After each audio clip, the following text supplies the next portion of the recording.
Full equipment is here.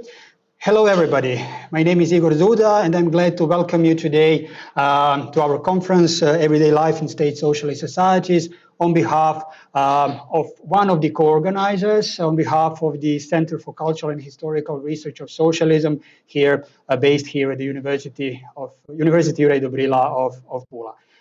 My colleague Andrea Matošević is the head of the center this year, but since he is absent, I'm greeting you as one of the 4 co-founders of our center, and another one, my colleague Lada, is just entering. By the way, hello Lada.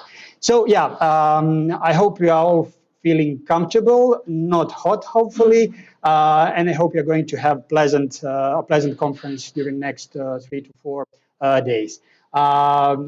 Maybe a couple of sentences about our center. CKPIS, as we say in Croatian acronym, at the very beginning. So the center was founded exactly 10 years ago. We are going to celebrate the anniversary next month. We are going to have a roundtable here. So in short, what have we done in the last 10 years? Quite enough, I would say. People who observe from the outside say that we have done more than sometimes I feel that we have. But anyway, we had 2 large research projects funded by the Croatian Science Foundation. We had a number of smaller bilateral or multilateral projects, especially with some of the institutions with which we have also signed cooperation agreements. For example, with EOS Regensburg, Ulf Brumbauer is here. Hello, Ulf. Then we have also special cooperation with Tanja Petrović and her research center of the Slovenian Academy of Sciences and Arts in Ljubljana. We had multilateral projects with Hannes Grandic and the whole team from Berlin to Belgrade, Skopje, Sarajevo, Koper, and Zagreb. We have our publishing activities as well, mostly in cooperation with the publishing house Srednja Europa from Zagreb. We have been organizing large conferences for more than 100 participants. Every 2 years, it's the conference Socijalizam na klupi, or Socialism on the Bench, which started in 2013, and since 2015, in cooperation with Rosa Luxemburg Stiftung Southeast Europe. And still going on every 2 years. We also have a doctoral workshop, which is going to have its 8th edition in late August this year. These were our 10 years, in short. The original crew, the 4 of us, expanded in the meantime. New people entered, people who were students of ours 10 years ago. Meanwhile, again, younger colleagues became associates of the center, or at least volunteers at the center because of the hiring restrictions and so on. But we are trying hard, and hopefully we'll have new projects and new conferences and new workshops in the years to come, and see you again here in Pula, hopefully. Who knows, maybe next year, next autumn, at our next big Socialism on the Bench conference. So I'm going to invite now Ivona Peternel from the international office of our university, who is going to greet all of us on behalf of the university, and Rector Professor Marinko Škare. Ivona, the floor is yours, and you need this as well. Okay. I don't think that we have the measures, or I have to stand here. Oh, okay.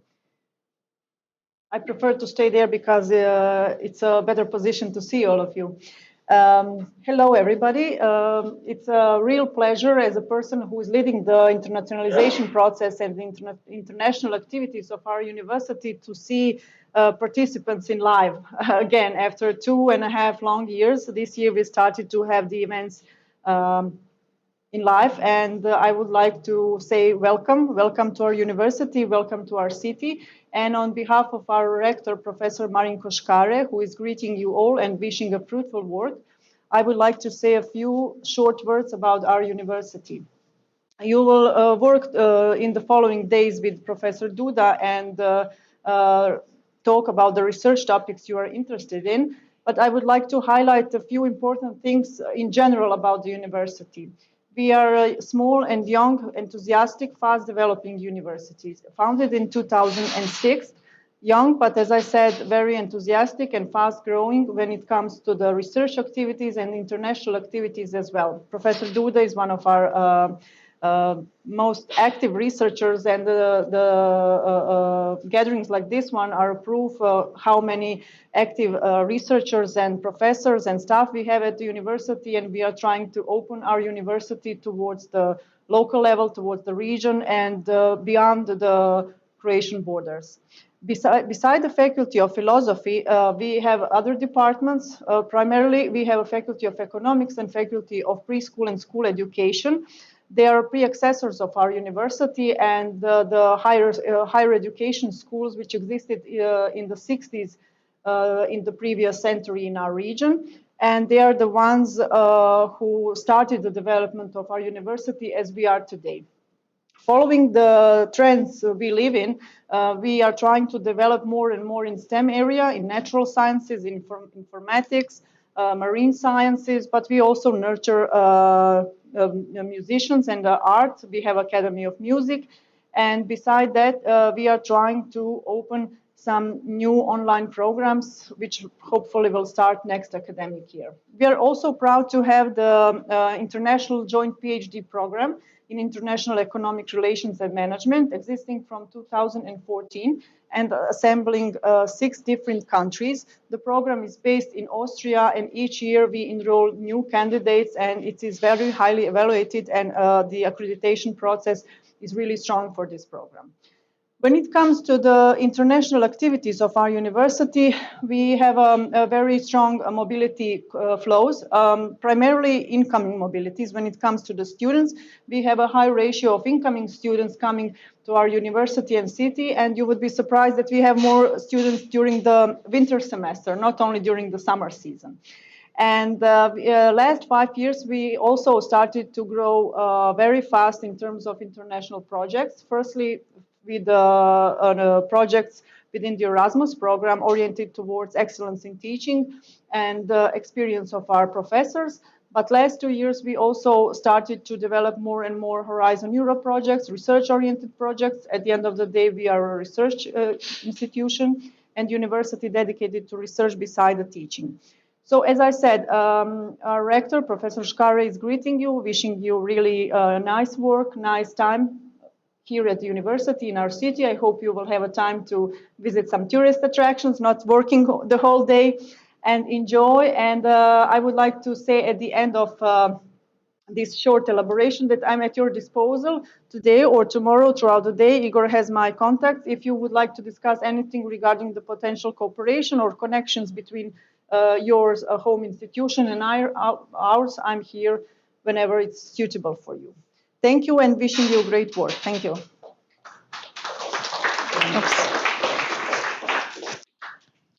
Okay, thank you, Ivona. And now, Kruno, your turn. We are using separate mics for the hall and for the online streaming. So once again, just half of a sentence. Thank you, Kruno, for bringing this conference here. I haven't said that earlier. It's really an honor to have such a nice group, and hopefully there will be more cooperations in the future. Please. Yeah, thank you, Igor. Maybe first of all, I would like to thank the University of Pula, represented by Ivona, and CKPIS, represented by Igor and Lada, for cooperating with us since 2015. We are very happy having you for cooperation in the field of history, and we are always very pleased to be here in Pula. I would also like to thank the organizational group that was in charge in organizing this event. It was maybe more challenging than it is in other times. Of course, the war in Ukraine in a way also directly affected the organization of the conference. two colleagues from Russia, Anna Sokolova and Arina Kolodina, they didn't succeed in getting in time a visa, but they will be with us via Zoom. Also, a third colleague from Romania, he will be part of the conference also via Zoom. And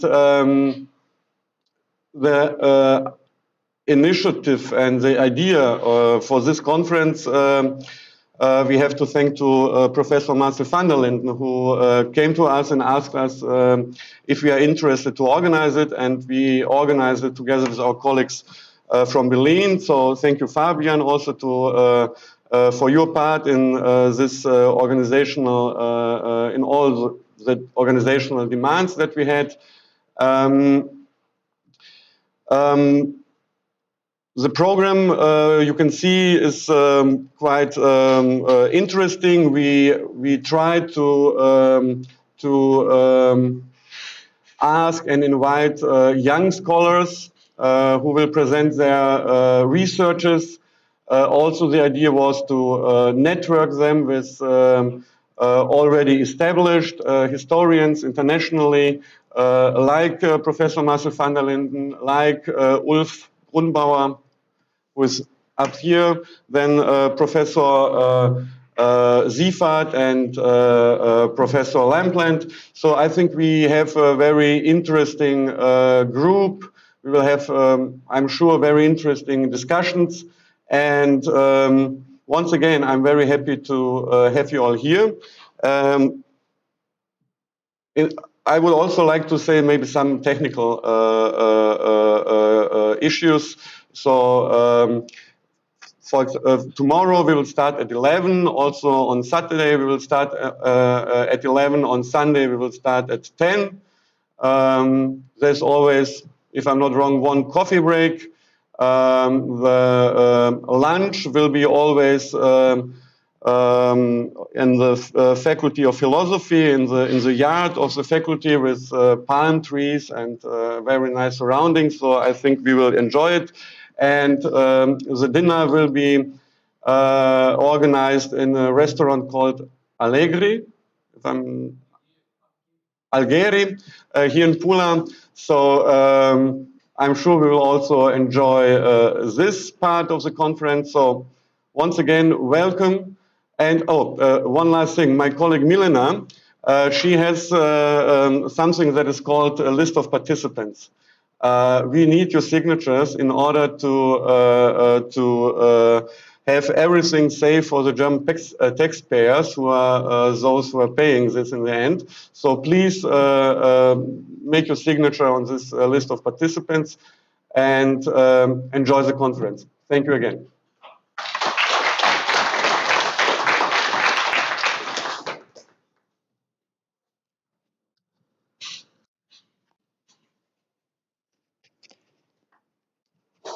Okay.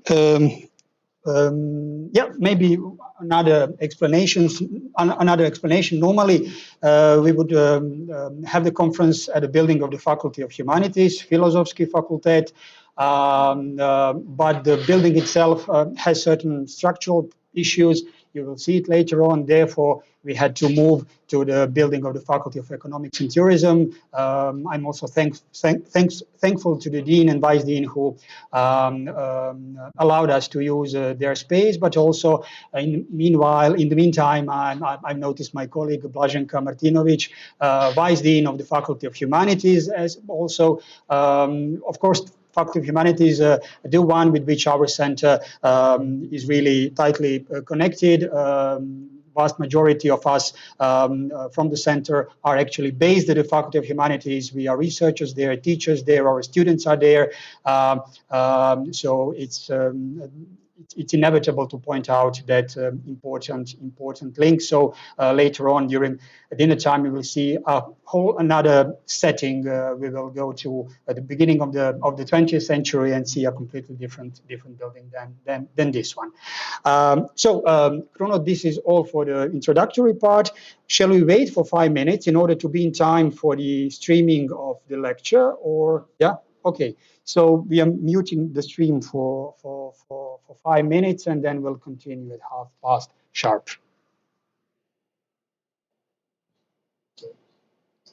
commercials in the meantime.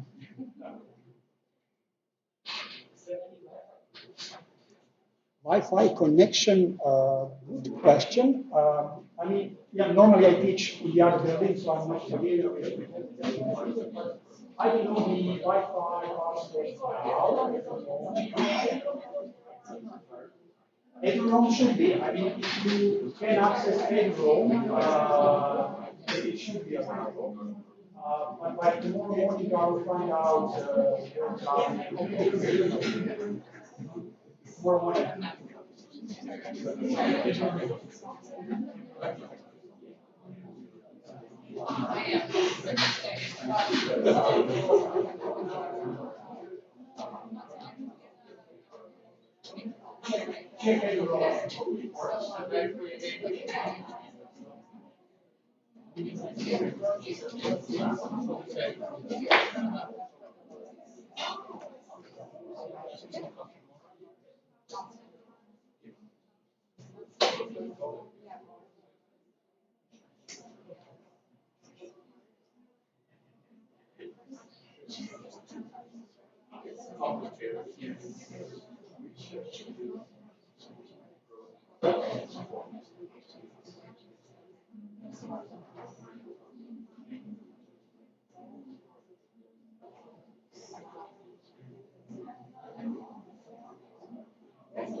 Here in Pula, all thinking about your finding.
Okay, maybe we can wait for another minute for Bruno to return, or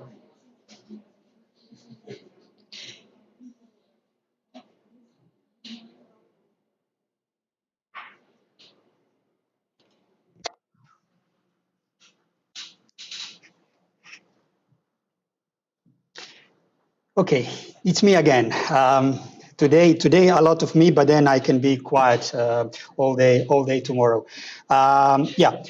You see the title, Social Self-Management as a Leisure Activity in Socialist Yugoslavia, and I will disclose immediately what is actually standing behind this title, since large part of the research is connected to the research project called Microsocialism or Microstructures of Yugoslav Socialism, Croatia 1970-1990, which is financed by the Croatian Science Foundation. It's the second largest project we had here in the center in the last 10 years, and this one has been going on since November 2018 and will end in less than a year, which means that we are now in a very final phase of our, research, but definitely writing should be now in its final phase. You see the research group, you see the consultants. Every researcher is responsible for one of the main research project themes. You see them all around in the orange fields. Every research theme is placed as two different municipalities of Croatia in the 70s and 80s, which means that we are comparing those two municipalities, for example, within the topic a company between economy and politics, and so on for all the other topics.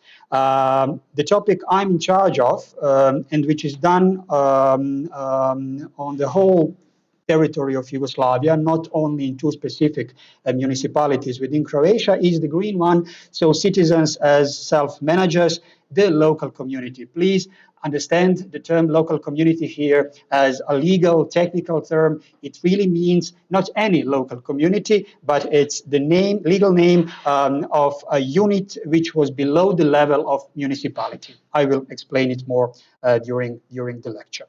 However, I'm not basing this lecture only on this recent project. I have connections with my previous research in the last 10 to 20 years with topics such as work and leisure legislation and practice, with the topic of standard of living, making of a socialist citizen, work with self-management as well, although it was not my research topic, but some elements of which are extremely important for the understanding of what I'm going to say today, and as well partially local administration reforms. It might be a strange mix, but I still, after 4 years of researching local communities, I do see a clear link between them. I'm aware that some people don't. So if you cannot find the link during this lecture, please, I'm here for questions later on or during the following days. I mean, the key moment is that I don't want to look at local communities only from the perspective of administrative issues, but I'm trying to put it in the context of social history, of everyday life history, and different ways in which self-management was somehow entering to the everyday. On the photo below, you can see a large exhibition called Household, Family and the Household. The second out of 3 such exhibitions. This one was held in Zagreb at the Zagreb Fair in 1958. Why such exhibition and why the name Family and the Household? Late 50s were the time of the economic boom in Yugoslavia, the years of so-called Yugoslav economic miracle. Industry was growing for up to 15% per year. And in the late 50s, the authorities actually wanted to turn this sort of success story of Yugoslav industry also towards the standard of living and higher salaries, which also means higher quality of life. Therefore, the exhibition, the household, about the household and family life in such a modern household, as you see on the left side, the sentence below the title says the community takes over today a large part of the care of the family. And on the photo on the right, there is the housing community, the sign housing community, and extended family. What was housing community? In the late 50s, it was introduced as a sort of community within city quarters only, not in rural areas. It was a sort of predecessor of the local community, which is going to follow in the 1960s. So such an extended family was expected to live in a modern city quarter. Models of such cities were presented at the exhibition, as you can see. Such neighborhoods, such families, such housing communities were supposed to have all the necessities, all the services inevitable for a modern lifestyle. For example, laundry services, as you can see, socially owned laundry services. For example, social catering. Warm meals were supposed to be transported to schools, to apartments as well. And of course, large companies, firms, factories were expected to have their own workers' canteens and cook meals for them there. Childcare. Kindergartens, nurseries, all other facilities, a decent amount of shops and supermarkets, and so on and so on. All that was planned to arrive to such new ideal city quarters. Tito himself visited the exhibition in Zagreb. Zagreb mayor was there, Croatian authorities as well, other important figures. And in his note, he greeted the organizers of the exhibition and pointed out, underlined that family and social life needs to be organized according to all contemporary principles. However, Tito himself was not the most important figure for such organization of everyday life. Two other personalities were key elements of that story. A couple, Slovenian politicians, Edvard Kardelj and Pepca Kardelj. In a way, they were trying to bond two sides, two medals of Yugoslav self-management. Self-management at the place of work. Here on the left photo, you can see a group of workers, railway workers participating in the workers' self-management, voting about their representatives, members of the workers' councils, and at their workplace. On the other side, there are buildings from new neighborhoods built after the Second World War. So how to connect these 2 points?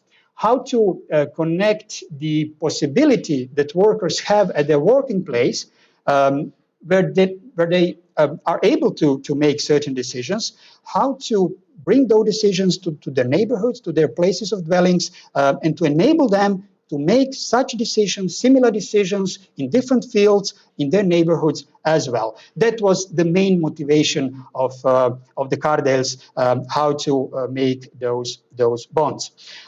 In the same year, 1958, the new program of the League of Communists of Yugoslavia was written and published. The program underlined everyday needs of the population, such as leisure, consumption, culture, education, and so on. The housing communities are present there in the program, and it is explained that the way the decision-making should be organized in such communities is that it should be a non-party, direct socialist democracy based on citizens' activity, citizens' initiative, and their creativity. It all meant, of course, gradual withering away of the state according to one of the Marxist principles, which means that all the functions should be given to social self-management, actually to the masses, as they are called in the program itself.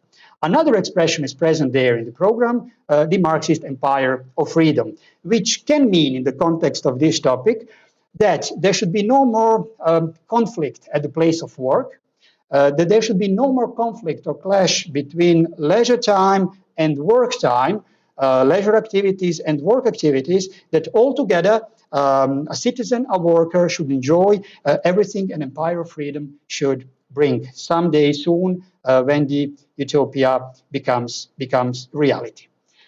Meanwhile, there were clashes and there were conflicts. What sort? So, on one side, there is the worker. On the other side, there is the citizens, which is quite often here in the documents, in the publications called citizen consumer as well. The worker, of course, is active at his or her workplace during the work time, but there is also the free time happening in the place of dwelling.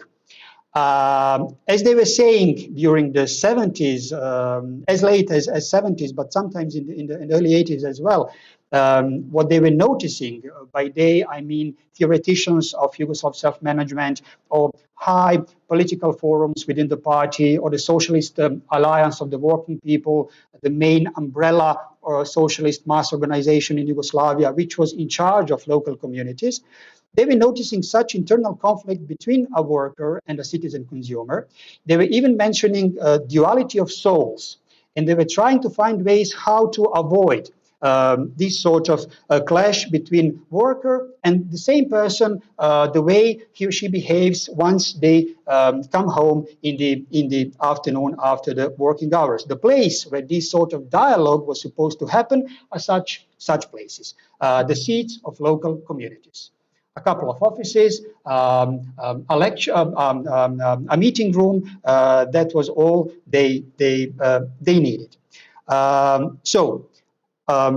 In so many different ways, the local community as a legal body was understood as a counterpart of the Workers' Council. So everything Yugoslavia did during the 50s in the area of worker self-management was now from the late 50s on, but especially in the 60s, 70s, and then in certain ways during the 80s, should be transferred in the place of residence, place of dwelling, and that different mechanisms of self-management should appear there as well. So one was expected to be a self-manager also out of their place of work.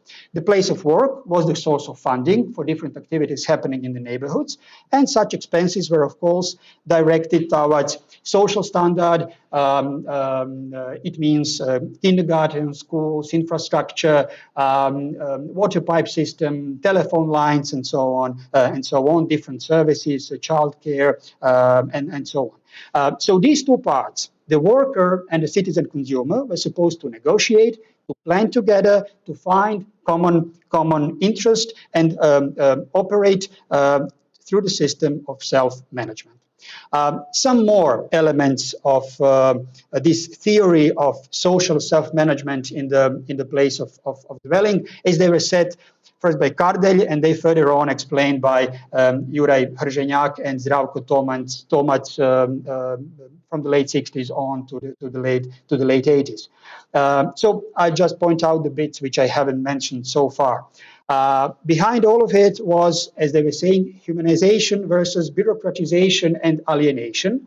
They were noticing alienation, especially in the new city quarters, in the new city areas, in large buildings. But on the contrary, in such places, humane socialist relations were expected, solidarity as well, empathy as well, different sorts of bonding and interacting among the neighbors.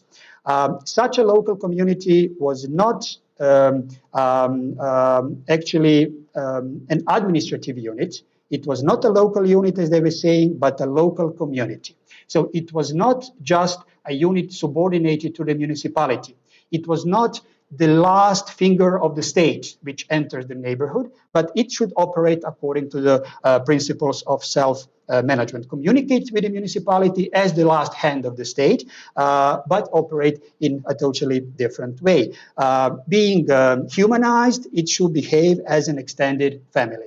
So all those people who came to the cities, escaped their relatives in the villages and so on, were now expected to make new bonds, new friendships, and become a new extended family, not related by blood this time, but by social self-management.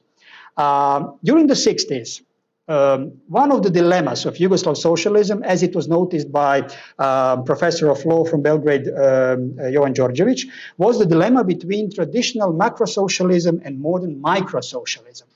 He thought that microstructures, microsocialism, or microorganisms were the proper form of socialism, because such small forms actually enable spontaneity in the society, forming of a free individual, and they decrease all possible traces of totalitarianism which might exist in the society. By the way, therefore, the title of our project, Micro-Socialism, it comes from there as well. So this was 1964 when his article was published. Already a year earlier, there was the new constitution of Yugoslavia on the federal level, on the level of 6 republics as well, in which local community, mjesna zajednica in Croatian, mesna zajednica in Serbian, krajevna skupnost in Slovenian, and so on, appears for the first time ever in legal documents. But this time in 1963 as an option, not as an obligation. It became an obligatory unit 11 years later in the new Yugoslav and Republican constitutions, those which were voted, accepted in 1974. So this time, the local community was the right and the duty of the working people in a settlement, part of a settlement, or several interconnected settlements, and so on and so on. In such a local community, the local population is supposed to realize, negotiate and realize their specific common interests and needs. Such needs can be recreation, sports, physical culture, as they were saying, childcare, trade, education, culture, social protection, different communal infrastructural issues, health system, and so on and so on. So the citizens, or the working people and citizens, as they were called in the constitution, it was that dual sovereignty, were expected to take part in such decision making. Just an example to make it more real. For example, if you talk about trade, in the neighborhood there was a shop, maybe a supermarket. It had a workers' council. There was a consumers' council within the local community. Those two councils were supposed to send delegates to each other and communicate about the issues connected to trade, for example, to the opening hours of the supermarket, to different sorts of goods coming from different producers to the supermarkets, to the way the employees, the workers of the supermarkets behave towards the customers, and so on and so on. And ideally, in such meetings, certain agreements were supposed to reach, and then situation would be expected to become better in the local supermarket. Just to mention one of the examples, but the same can go also for the other areas mentioned here. At the same time, there were other things happening. The communal reform of 1955, then introduction of new large municipalities in Yugoslavia in 1962. What did it mean to introduce large municipalities in 1962? It meant that there was a vacuum below their level because the older, smaller municipalities disappeared. Something was expected to step in. And local municipalities were this new element, which were in charge of keeping the communication alive within the neighborhoods and sending delegates to the municipality itself from 1962 on. In Croatia, the same system remained until 1992 for entire 30 years, more than 100 municipalities in Croatia. In the meantime, as you can see, the blue line represents the number of local communities in Yugoslavia. Their number was growing from the early 60s all the way to the early 80s and reached its maximum in 1982 with 13,570. At the same year of 1982, Yugoslavia as a whole had 527 municipalities. You see them here on the map. Different colors represent different population density. And I already told you what was the total number of local communities, which means also that an average size of a local community was 19 square meters, and the average population was 1,1700, but actually ranged from 500 to more than 10,000. Usually the city neighborhoods were quite large and it was hard to dismantle them into smaller units. To point out in a more graphic way what was going on within the local community. So the local community was a part of the self-management triangle in Yugoslavia, sitting in one corner of this triangle. On the other side, there was the basic organization of associated labor, for example, the supermarket I mentioned earlier. But there was something else. From 1974 on, there was SEAS, or self-managing community of interest, which existed for different fields: health, housing, education, and so on and so on, social care, and so on. So within this triangle, the balls were giving money for different activities. And then in the negotiating process between local community, the community of interest, and the ball, the plans were made, and then the funding was distributed to certain needs of the local community. Who was doing all that job within the local community? Different structures, different bodies. There are much more complicated schemes. This is a simplified version. So there was the assembly of the local community. So all that for 1,700 people on average. An assembly of the local community. The local community had a president, a secretary, then a smaller council as well. There was the citizens gathering, Zbor građana. Certain decisions were made there at the citizens gathering, and then there was also the possibility to organize referendum on different issues. For example, the most popular issue was the self-contribution tax, which meant that people from the local community said, well, it's mid-80s, we really need land phone lines. The municipality is slow. They don't have it in the next 5-year plan. We should organize ourselves. Which means what, actually? Which means that in a referendum, they would decide to contribute certain percentage of their salaries to a special fund. That fund would be used for the construction of the whole infrastructure for the phone lines. And sometimes, possibly, on weekends, for example, the population itself would help through labor actions to dig the canals in which then the wires would be placed. That's just one illustration. Apart from that, there were different councils and commissions, from council for housing issues to the council for the defense issues. There was the Conciliation or Peace Council, which was in charge of solving different little problems among the neighbors. For example, neighbors who live on the same floor in a building, they had some disputes in a lift, on the corridor, wherever, about noise, about renovation or whatever. In villages, for example, disputes about the borders of the courtyards or real estate, land properties, and so on and so on. So it was a sort of court before the proper court, and advocates, lawyers, and so on and so on. They expected that a lot of cases could be solved before they reach the proper legal system. There was a consumer council as well, which I mentioned earlier in the example about shopping. There was something else.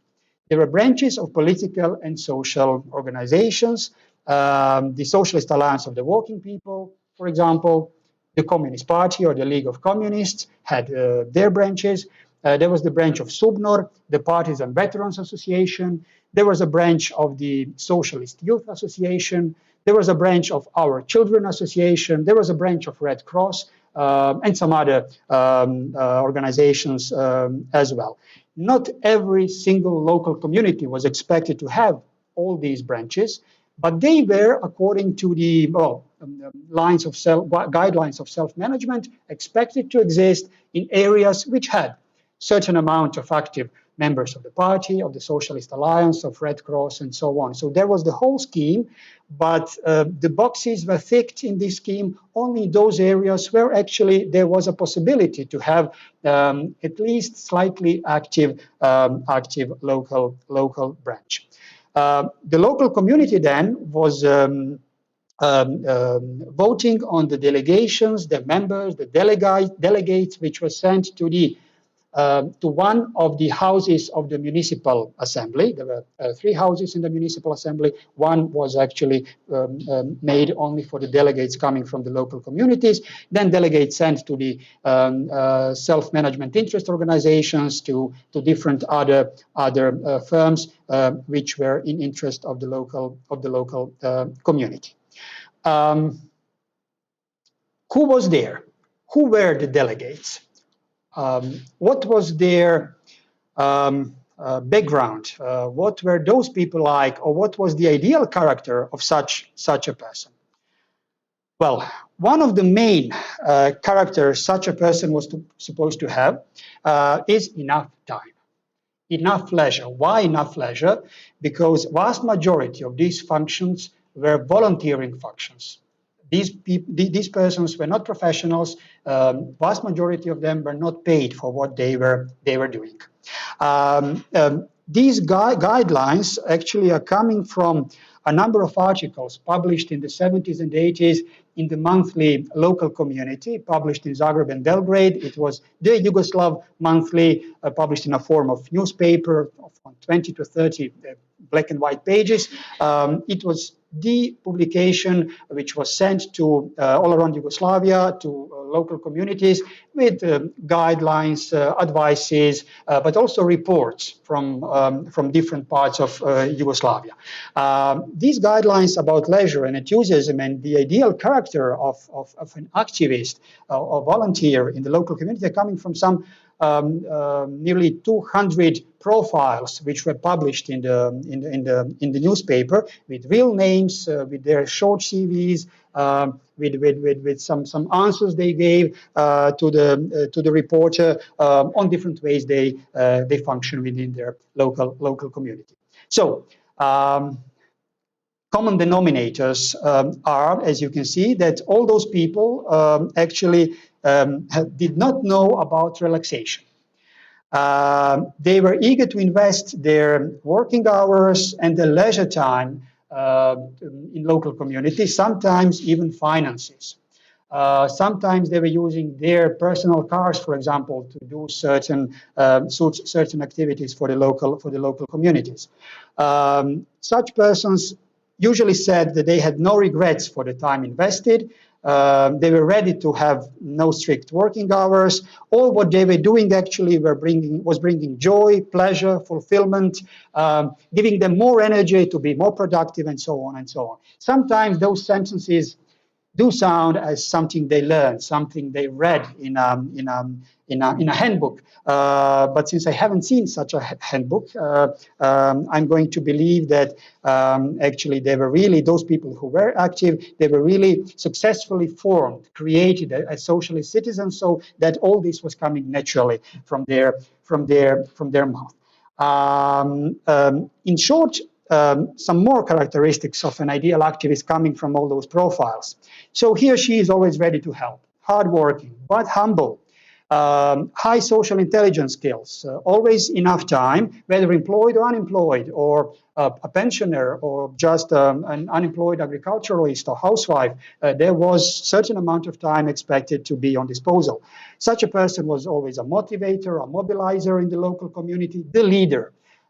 The alpha male or alpha female, if I may say so, in the local community, especially in the rural areas, showing solidarity, philanthropy, always have common good on the first place of interest, and of course there should be a correct ideological background, which was checked. Maybe checked is too serious word, but not every volunteer or activist, but the candidates who were supposed to become delegates in different bodies or members of different bodies, those candidate lists were actually checked by the very local branch of the Socialist Alliance of the Working People. So who got green light had green lights to be elected. Now let's see some of the real people who invested their leisure time in the local communities. Milan Antunac, on an island near Zadar, North Dalmatia, Croatia, He was a participant of the Second World War. He left the war as the corvette captain.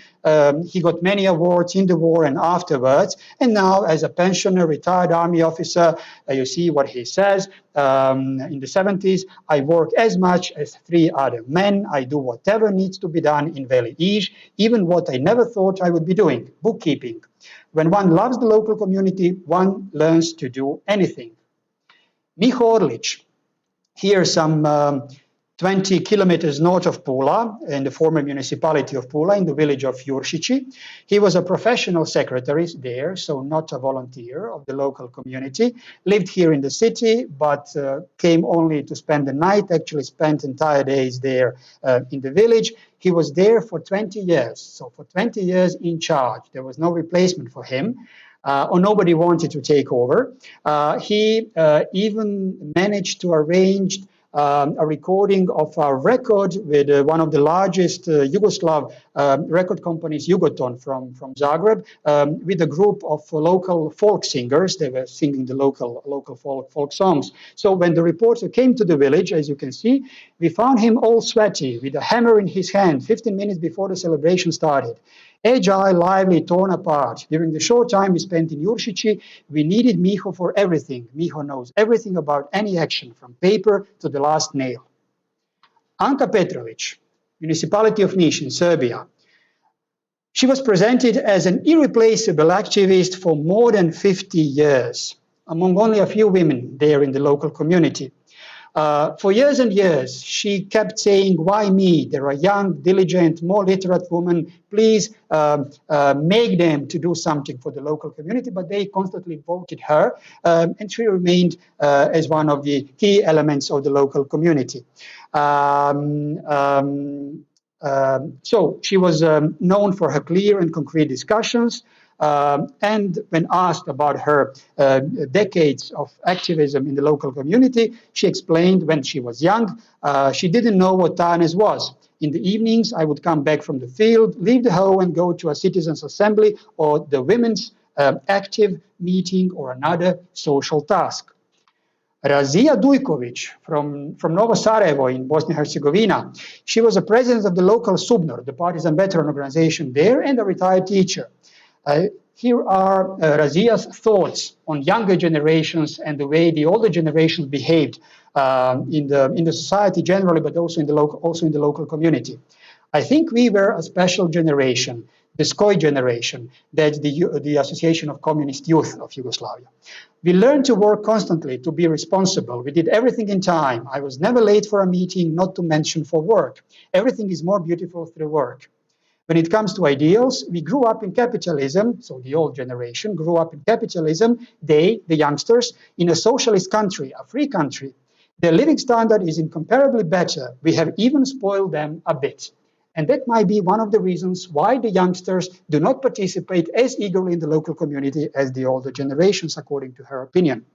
And one of the youngsters, Mina Šabić, from northern Bosnia, Bosanska Krupa, here, at the moment of this report, in the 70s, she was finishing her high school. She was the leader of the youth association, Socialist Youth Association in her village of Šabići. And she was motivating and organizing her colleagues, boys and girls, to construct a local road, to construct a youth home where they would gather, have different meetings, concerts, parties, and so on and so on. She even organized the action of collecting money to buy instruments for a local band. So here we see a youth home. Not only youth homes, there were culture homes, culture centers, social homes, social centers, places actually in which I would say leisure time in the local community was invested in new leisure content. Quite often, the locals were active in those local constructing actions of such buildings. Sometimes it was just a larger barrack with one room, big enough to accommodate 20, 30, 40 people maybe. But it was a culture center, a social center, sometimes in the 80s especially, even a discotheque. The local communities were also eager, if they had such a space, to organize a discotheque there in order to secure a proper environment, a safe environment for the youngsters to gather, to play. They even organized meetings, festivals of new rock bands, and so on and so on. But not only that, there were sport meetings. There was the twining process of local communities with such large gatherings, sometimes 4 to 5 buses from different towns or different villages would visit each other, have dinners, lunches. They would stay over a night in the houses of the locals. You see here hugs and kisses and so on, because such events have been going on sometimes for years and years. So excursions, different cultural events, sport events, and so on. Apart from this photo or narrative part of the sources, there are numbers as well. For example, the Institute of Social Research from Zagreb in the 1970s did a research about the mobilization of citizens in their local communities, and here you can see the results. 39% of citizens who were included in the research frequently took part in the local assemblies. 23% took frequently part in the meetings of the local branch of the Socialist Alliance of the Working People, and 21% in different meetings of the local community. When those who were not participating were asked why not, these two were the most common answers. So the top two: lack of time, 35%, and a simple sentence saying it's no use, 17%. It's no use is something the leadership of the local community or the Socialist Alliance of the Working People was not happy to hear, of course. But there were different reasons for this sort of sentence and this sort of opinion. Altogether, these percentages did not satisfy the head offices of the Socialist Alliance of the Working People, but I would say, if I would compare them with turnover at the elections of the very local boards nowadays, for example, in Croatia, these results are much, much better. So I would say the participation in the local community was much higher if you compare it to the similar bodies, but organized on different principles, which are operating nowadays. Of course, there are local and regional differences. For example, within Croatia, northern Croatia, from Varaždin to Zagreb towards northern Adriatic, Rijeka and Istria was more active than Slavonia and Dalmatia. People were more eager to participate in self-management, to invest their leisure time in different activities. The demographics of these groups are saying that pensioners were mostly present there in different bodies. People retired early in Yugoslavia in the age of 50s, 50, 55, so most of them were quite strong to participate in different activities in the local level, especially military pensioners who were still eager to contribute or eager to command to someone. So quite often they were active in such local bodies, but there were persons who were called universal activists, constantly present in everybody. They always have something to say. They always have something to suggest, and which is good. But sometimes these characters were actually blocking new people to join, to say something, because they thought, okay, there are those who have been here for decades, and my voice will not be heard. There was a lack of employed party members. Why? Because employed party members were active in their basic party branches at the workplace. This was a big issue throughout the 70s and 80s. There were suggestions how to activate party members to be active in the afternoons, in the evenings, in the neighborhoods as well. But this thing simply didn't work. Party members did not want to interfere in their neighborhoods and stayed active only at their workplace. What is also interesting that activities which motivated the largest numbers of participants were different concrete small actions. let's clean this, let's plant that, let's build this. So whenever there was concrete action planned for a weekend, there would be, the turnover was extremely high, and reports are usually praising this sort of turnover. On the other side, the meetings themselves, the more boring parts of this sort of activism, were less visited. And now I'm slowly coming to the last slides. Last but not least, now I'm returning to the Kardelj couple.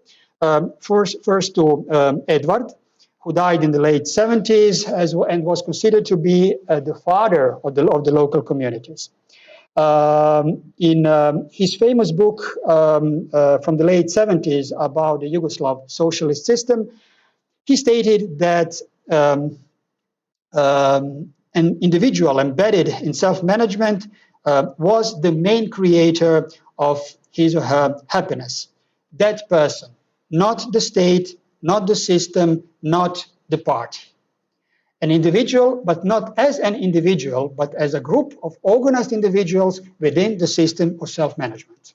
However, he was also aware that citizens would not be ready, as he said, to hold meetings and political discussions in every building and every block. He was totally aware of that fact, and actually he had completely right.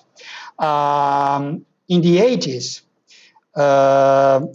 there was an interview with Pepca Kardelj, if I may repeat, the founder and the first president of the Family and the Household Association in the late 50s.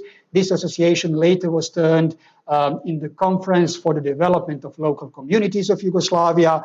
But in the 80s, she said that local communities as an utopia remained her unattainable life goal.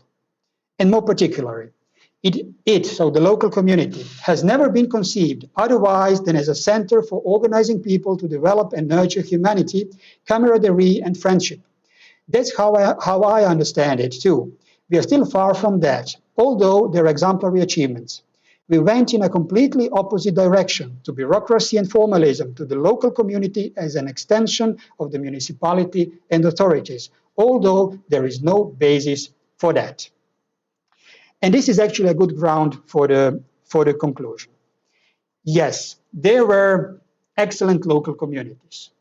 Thousands of culture centers, youth centers, kilometers and kilometers of roads, paved roads, different actions, sport competitions, music competition, all sorts of activities were organized through this sort of not workers but social self-management, which was happening in local communities at the place of dwelling during one's leisure time. It is clear that local communities really served as a sort of bridge between work and leisure, between funding and common needs which needed to be funded.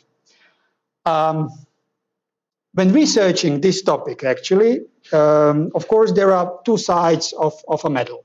If we look from below, we can test the readiness of the citizens to use the tools of self-management which were presented to them as totally available. If we look from above, actually, we could test the readiness of the system to allow the tools of self-management, which ideally are there on the paper, but sometimes not implemented. Why not?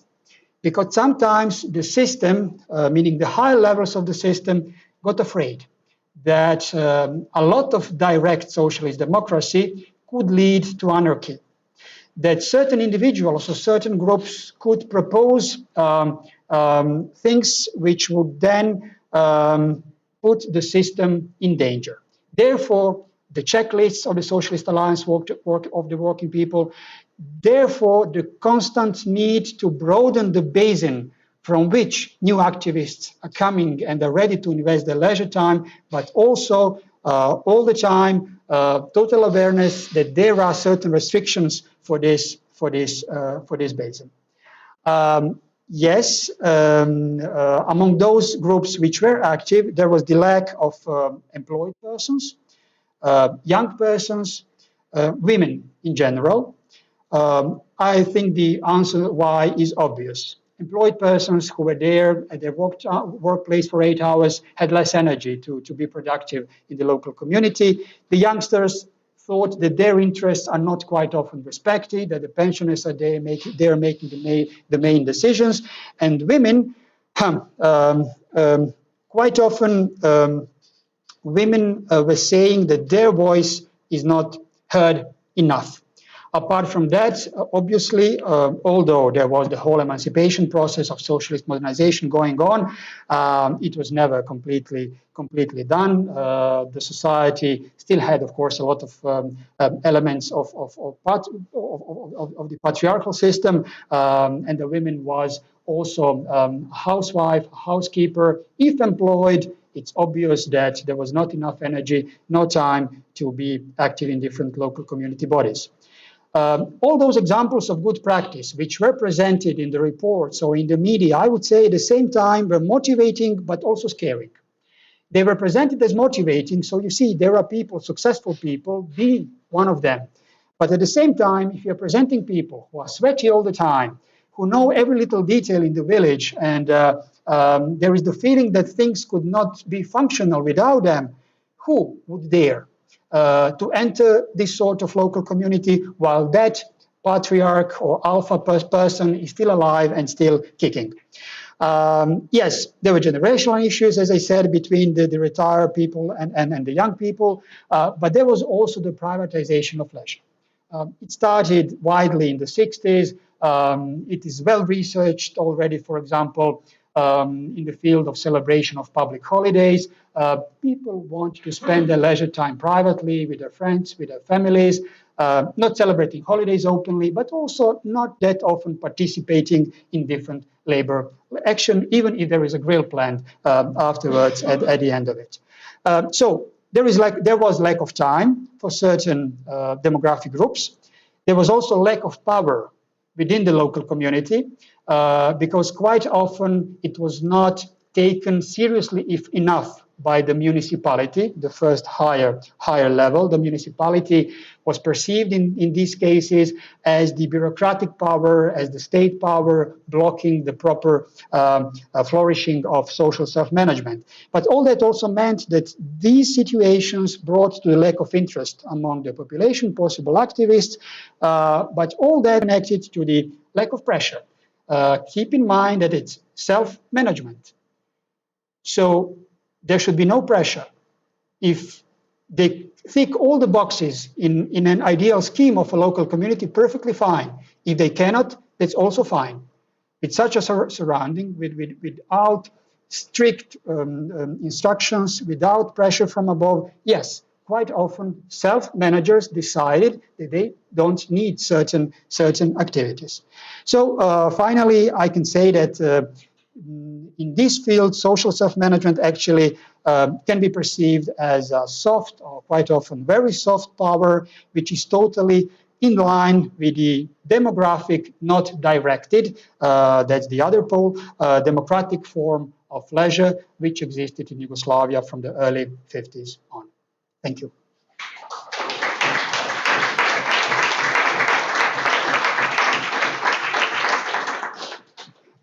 And we do have 12 or so minutes for discussion, for questions. So please, yes, I see the first hand there. Thank you very much. Fantastic. I was taking all my notes, and I'm a Soviet historian, so I know very little about Yugoslavia. So I'm going to ask my question from the position of a Soviet historian. I'm also very interested in those volunteer organizations in the Soviet Union. And even though the Soviet Union didn't have anything to that scale, Khrushchev also kind of resurrected this idea of withering away of the state and tried to initiate something, volunteer organization, housing committees, women's Soviets, retiree Soviets. And one question that exists in Soviet historiography is about the relationship of these organizations to the state. I know here it's a different context, self-management, but I still wonder, because so in the Soviet Union, the idea is that yes, these are grassroots initiatives, but the guidance comes from the state. And for the activists themselves, they seem like it's not a contradiction because they actually wanted the guidance. If they felt that they didn't get enough guidance. There was complaints like we need more guidance. So I was wondering what's the relationship between those initiatives? Are they part of some sort of broader framework offered by the state? Oh, we really need to focus on this. And that was my first question. May I ask the second one? Yep. And the second one, so it's been fascinating that you have retirees overrepresented, and this is the same exact picture of the Soviet Union. And of course, you can say that these people had time, and that makes sense. But at least in our research, we feel that there's a little more to that. Mm-hmm. In socialist society, your identity is centered around labor. Who you are is where you work, how you contribute to society. So once you retire and you still want to be engaged with a socialist project, it's unclear how you do that when you no longer work. So there is this motivation that comes from ideology of contributing to society through productive labor, even once you retire. Mm-hmm. Yeah, I'll start with the second comment. I totally agree. Definitely, yes, because, these local communities were active in the 70s and 80s. Retired persons from those decades actually, were employed, some even before the war maybe, but definitely in the 50s and the 60s. So some of them were shock workers. They really, they were the incorporation of the socialist labor. So no wonder that they are really active in the late 70s or 80s. I totally agree with that labor ethic, which they still have in themselves, and have the wish that the younger generations will be the same, but obviously times were changing. And the first comment or question, so there certainly is a hand from above. I wouldn't say it is the state, and they were not calling it that way. It was all the time when I speak about the local communities. It was all the time so that umbrella organization, Socialist Alliance of the Working People. But who are the leaders of that alliance on the federal level, on the Republican level, municipal level, and so on? Sometimes the people are just changing their functions. For 4 years, they're in the Socialist Alliance, then for another 4 or 5 years in the party, then they are maybe, active in the local authorities, in the municipalities, maybe they go to the Republican capital or wherever. So it's not that these two groups are totally separated. So state or lower level officials and people in charge for the local communities in the Socialist Alliance. So sometimes these groups overlap. In the documents I read, and they were written from the perspective of the Socialist Alliance, so of the people in charge for the local communities, there is really a negative perception of municipalities as the first high level.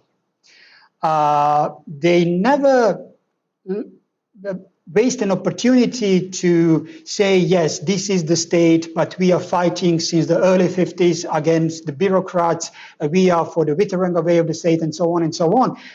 And then where are the allies for this sort of perception? In the Republican capital. So, and the municipality then remains as almost the only negative player, negative agent in this story. It is squeezed in the sandwich between the Republican authorities and the Republican Socialist Alliance and the local community. And then, there are signals sent, for example, in Croatian case from Zagreb to the local municipality. Please respect all the principles of social self-management, enable local activities, and so on and so on. They should be responsible for their planning, not the municipal assembly, and so on. So at the same time, the system is moved away from the state scheme, but in the same time, the state interferes whenever is necessary.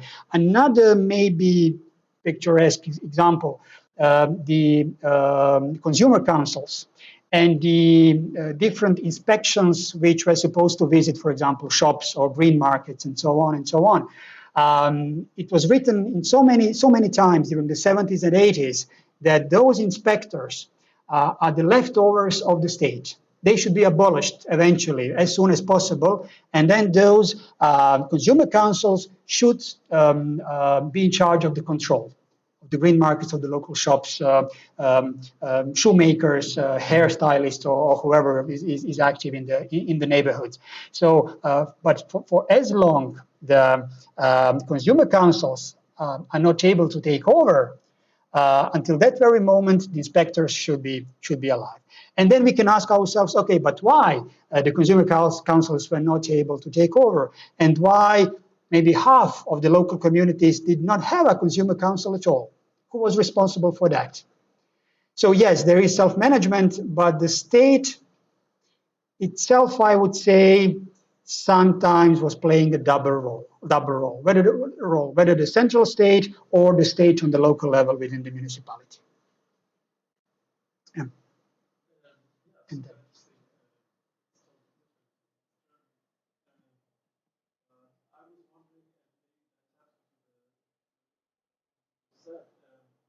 how conflicts resulted from self-management, who ultimately took responsibility, because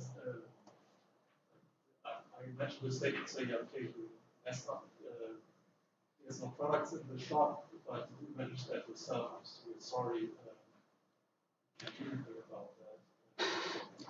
that. That's a good question. Who was responsible in the self-management? I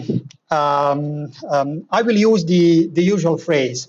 So the system itself was perceived as almost ideal. Whenever there was a leakage, a weak point, a black hole appearing somewhere in the system, the usual explanation was that there are individuals or subjective weaknesses which appeared in the system.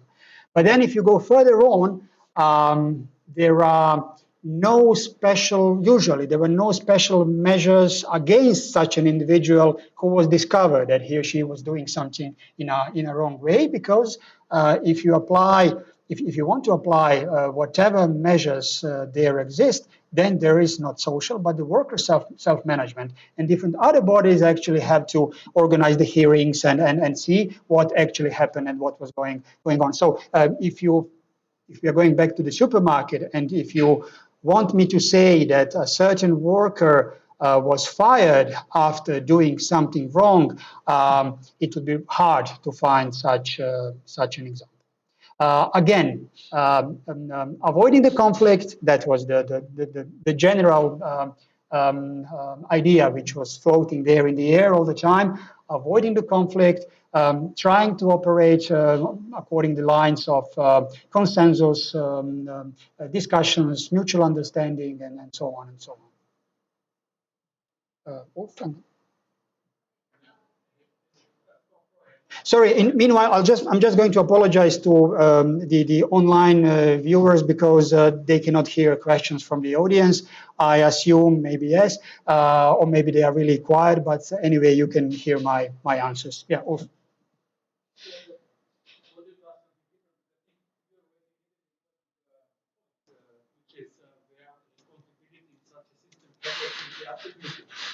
So, from my research on self-management, which focused on economic actors, actually one of the complaints of these guys was that self-management systematically for clear responsibility, because of this very, very complex system of organs on different levels, with overlapping competencies, where nobody exactly know who was responsible for whom. A constitution that was also super complex, the constitutional lawyers in Yugoslavia could not exactly tell how this actually should work out. So I think that the question, in a way, is whether this was also a deliberate attempt by the legal communists to elude power, because when one of the ironies of state-socialist regimes and communist regimes is that by their claim to be in command of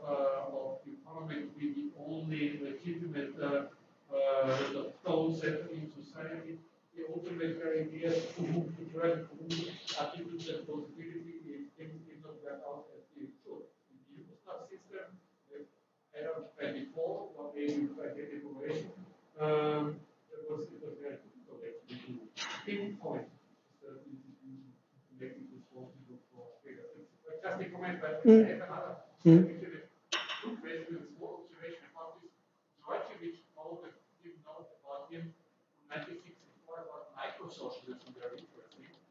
I came across the idea of micro-socialism in the research by Michael Pula, who speaks actually about small socialism, I think, which appears on the shop floor, basically as a result of certain specificities or deficiencies of the socialist production of labor. But in this conceptualization of small socialism on solidarity and reciprocity between workers and so on, but he conceives it as oppositional to macro-socialism, whereas here it seems micro-socialism is like a mirror image on a small scale of macro-socialism. That's just the observation. Big question. Can you say a little bit what happened in the 1980s? So I wonder whether these local communities are also a good angle to see how a society or political system starts to dissolve in the everyday, in the everyday. And the second question. Okay, maybe later. So yes, I mean, thank you for the comments. Of course, at the end, I have one question to answer. What was happening in the 80s? As you can see here on the graph, yes, there was a certain decrease of number of local communities in the early 80s. Partly because of the economic crisis in Yugoslavia, so merging of funding, merging of smaller units into larger ones. They expected that these sort of mergers would enable them to work, to be more operational and more successful in their activities. But also on the other side, this process was seen by a part of the commentators as a danger.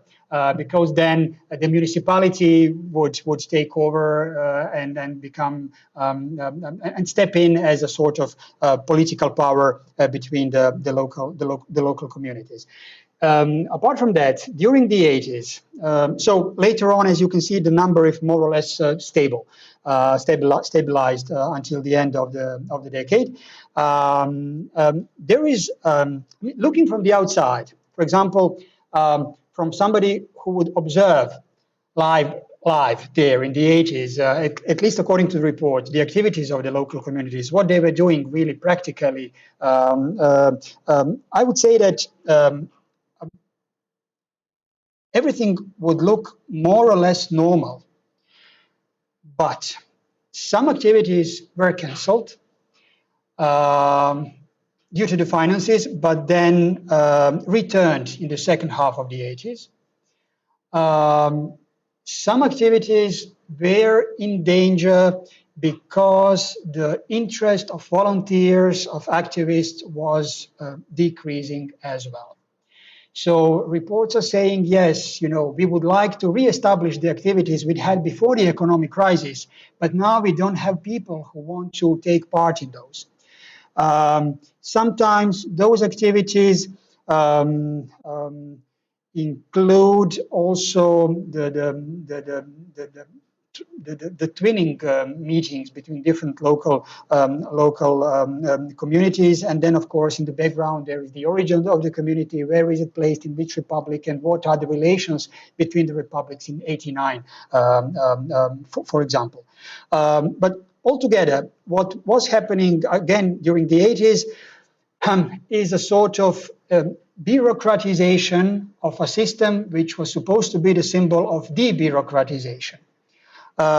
So there were more and more professionals within the local communities, at least one, the secretary of the local community.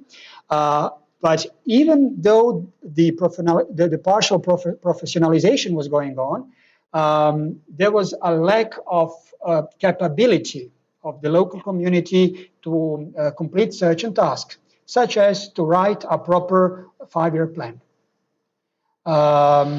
Large percentage of local communities simply did not have their long-term plans during the 80s, which means that they were not able to contribute to the municipal 5-year plan.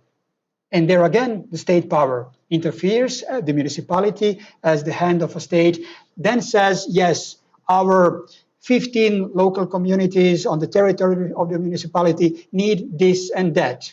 The municipality knows that. We don't need you anyway if you are not capable to write a proper plan. So these sorts of events, a sort of clash, I would say, between, the danger of bureaucratization which was going on, and still that old wish from, not that old, but still old wish from the 70s, that a local community should be a symbol of the bureaucratization. I hope I have answered. If there are more, please. Quick question. You finished your talk with a reference to the double burden of women, which made it more difficult for them to participate in all kinds of activities. But if you look at your slides 22 and 23, that's 22, you see enough time is needed, you say, and you see only men. As far as I can see. I was waiting for somebody to notice that. Thank you. So two questions. How to explain the difference? And were people aware of this, and were they trying to do something about it? Yeah. Question, I think, would be relevant to the whole conference. Yeah, they were aware of the lack of women. They had the data. So the percent, for example, there were more than 200,000 delegates of local communities in different bodies at a certain point in the late 70s, early 80s. It's a large number of people. 10 to 15% of them were women. Again, 10 to 15% of them were youth. There was a critique of these numbers. Yes, they were saying we need more women, we need more young people to be active, but there were no changes really on the ground. I would say yes. Occasionally there were strong women politicians in Yugoslavia. One prime minister, for example. Croatia had a president, female president for a while, and so on and so on. There were some other strong women like Pepca Kardelj, which I mentioned, and so on. But what I'm curious to see, and I wasn't able to see that among the articles of the colleagues who are researching the position of women in Yugoslav socialism, at least. I would be curious about the links between these supposedly strong women in politics and these actives, socialist actives of women, which were active in local communities. Never ever have I noticed a report about a strong female politician visiting certain female factory. Mainly garment industry, for example, or shoemaking industry. Never ever have I seen a strong female politician having a meeting with these sort of women from the very shop floor level, ground level, from the local communities. Maybe it was happening behind the scenes, but I haven't seen it written nicely, clearly, or I haven't seen a photo of such a meeting. So I would say that there is a missing link.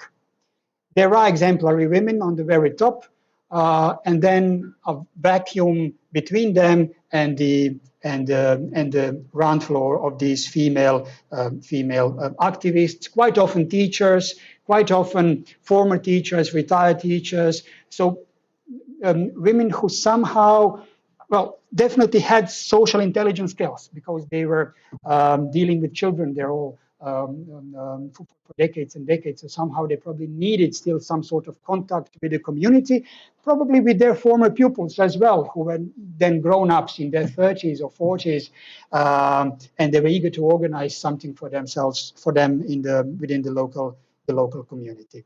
But yes, I'm totally aware that there are only women on this photo having their own meeting, and that among these people, all men, there is not a single woman, and you see they are holding something. Those are the awards, the annual awards of the Socialist Alliance of the Working People for the best local communities all around Yugoslavia. All men representing these local communities. Yeah, it speaks for itself. Kruno, Yeah, okay.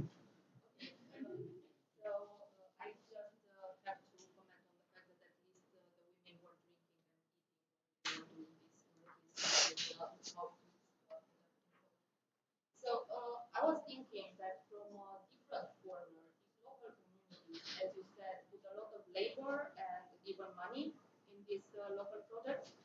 And in a way, it was a form of subsidizing from below what was happening in state-socialist Yugoslavia. And I was wondering if this was quantified, if this was modified in a way, if we can say if it was reported in, say, working days or working hours or even in money, and if it was reflected in the state budget or in the politics of investment. I'm afraid I don't have certain answers to this set of questions. I will start with working hours. I haven't noticed anything like that, and I really have no idea about calculations going towards state budget or total amount of investments in the country, and so on and so on. But if I may add something else, what you said in your first sentence reminded me of something which I didn't mention because it was not really a topic of this perspective on local communities. But there was a difference in development, of course, different among different parts of Yugoslavia, which means also different local communities, even within the same republic, which had and their republics had certain huge differences in GDP or development, which means that local communities which were lucky enough to have a strong firm on their territory, or at least a strong branch of a firm existing somewhere else in the municipality, were able to get more funding for their different projects. It also means that certain local communities or villages were able to, pave the roads, put asphalt on it decades earlier than some other local communities. There were special funds which were supposed to add some balance in those gaps of development. But in the 80s, and now I'm going back to Ulf's question about what happened in the 80s, at the very end of the 80s, 88, 89, so that actually had no influence in real life because it happened too late. There was a proposal that there should be a standard of services should be set for the local communities. And that standard should be then covered by municipality, republic, or those federal funds for undeveloped areas, while more developed areas were allowed to have the super standard, so have more kindergartens, better equipment in schools, more GP general medical practices, dentists, and so on, if they are financially able to afford it. This is coming from discussions from the very late 80s. So yes, total awareness of the differences, and somehow trying to find a way to set the ideal standard and then what might be more than that. I mean, on the other hand, then again, the ideal standard can be connected to the whole utopian picture of an ideal neighborhood and everything. An ideal neighborhood was expected to have already in the early 50s. If you have no questions, I will add this last one more. But I'm going to add the last sentence later on if I remember it. Please, yeah. Still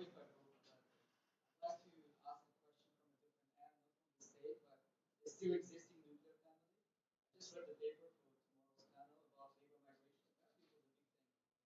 A lot of people were not present in their communities but working abroad, so they didn't depend on the social system.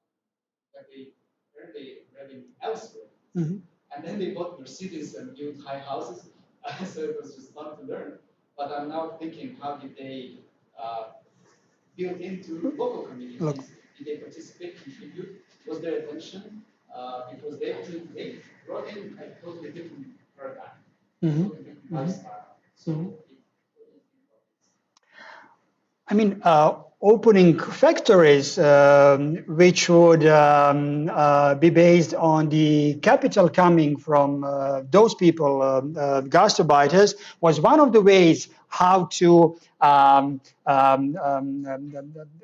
organize the funding to reach a certain percentage of salaries, which would then appear in a new factory in the local community, and then that percentage would actually somehow arrive to the budgets planned for the local community. Was there any other link? Among them, and I mean, they were sending revenues back home. Now it would be a good question, and it's really, this question deserves a sort of case study in one of the communities which had a lot of workers working abroad. I'm trying to remember how was it done, and maybe if I have a certain example somewhere in one of the folders. I mean, there were certain advantages which gastarbeiters had when they were importing different goods, cars, and so on in the country. There were some tax reductions and so on and so on. If they were using their hard currency to buy certain goods, then there were again some advantages or priority lists. They were higher on the priority list to buy a car in the country or different goods, and so on and so on. But yeah, since the main sources for the budget of a local community were coming from the local basic organizations of the associated labor, from the self-contribution tax, or from the real estates which were given to the local community, like some land maybe, or graveyards sometimes, and taxes for graveyards, or for example these culture centers and so on. I mean, there is no place for gastarbeiters in that scheme. So I would say, yeah, they were lost. They were lost for the system, lost as a labor force, and quite often lost, or mostly lost, unless there were some special local arrangements, lost as a source of financing for the local community, unless there was a special scheme, not through the local community, but in other ways. Yeah, sorry, that's the best answer I can come up with at the moment. This is it. I mean, yeah, thank you for the comments, for the questions. It's still an ongoing project. There should be a book. I'm working on it soon, hopefully this year, definitely before the end of the project next year. And I mean, yeah, there were, if I may say, at the end, there were really local communities which operated according to the scheme, which were able to organize everything, which were able to cover every corner, every little box in that scheme of different activities and bodies, but there were quite opposite examples. Examples where almost nothing was functioning, and quite often the reason was because there was, even in self-management, in socialist collectivism, there was not a strong personality, a strong individual who would be in charge and who would be followed by the masses. Quite often an individual made the difference, or a couple of individuals. If they were active for 10, 15 years, quite often the local community was flourishing. But still, I mean, I see the logic of the utopia of the local communities. I would like to set a sort of experiment, and it might look as a Big Brother house, of course, but I would like to see that this sort of experiment happening alive, and to observe it and to see what would happen, and to realize whether the scheme is good, but the people which appear in the scheme actually do not fit, which was the usual diagnosis of all the commentators in the 70s and 80s. Thank you.